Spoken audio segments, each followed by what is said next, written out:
Dobrodošli in toplo pozdravljeni v Brdih, deželi opolnih trenutkov. Sredi zelenih vinskih gričev je doma najlepša renesančna vila v Sloveniji, Vila Vipavže. S pomočjo evropskih sredstev je Ministrstvo za kulturo Republike Slovenije v celoti obnovilo zunanjost in vse prostore naše briške lepotice.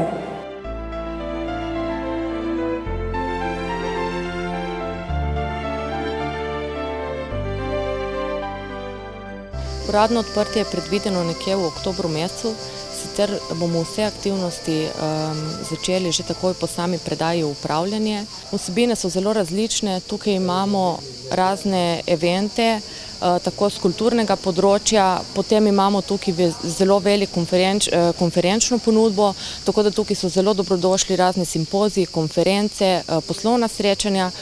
Ne nazadnje je tudi ena taka zelo romantična lokacija, tako da tukaj govorimo tudi o raznih zasebnih srečanjih, o sklepanjih zakonskih zvez, skratka vse vsebine, za katere je sam objekt pripravljen. Danes lahko res rečemo, da za občino Brda je velik dan.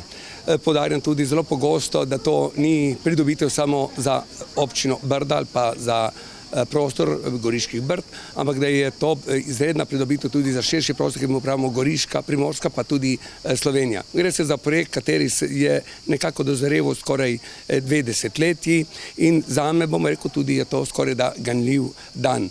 Gre se za objekt, ki leži na tik ob etnični meji slovensko-italijanski meji in prav to so tudi v Ljubljani začutili na ministrstvih, da je smiselno ta objekt obnoviti. To, kar se mi zdi izjemno pomembno, predvsem za kulturno področje, torej da pride do zavedanja, da je kulturni turizem zelo pomemben tudi za gospodarski razvoj. Pogovarjamo se tudi o odprtju centra za zamejce po svetu, tako da to je tudi ena taka, bom rekla, kar konkretna zadeva, ki bo prinesla in ponesla glas o tej vili širše v svet. Ne moramo gledati direktno samo, kaj bo ta grad prinesel, mi moramo, bom rekel, ocenjevati zadevo tako, dosti široko in globalno, da na račun tega objekta v Brda pride ogromno ljudi. Vljudno prosim gospod ministrico Julijano Bizjak-Mlakar, da se kot dosedanja gostiteljica v Vili Vipavže usede na sredino mize,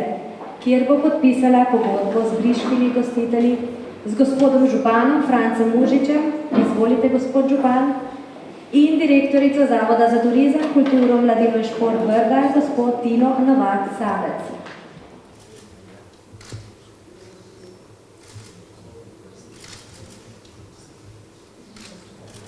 Dame in gospodje, slavnostni podpis pogodbe med Ministrstvom za kulturo Republike Slovenije, občino Brda ter Zavodom za turizem, kulturo, mladino in šport Brda je s tem zaključen. Čestitke.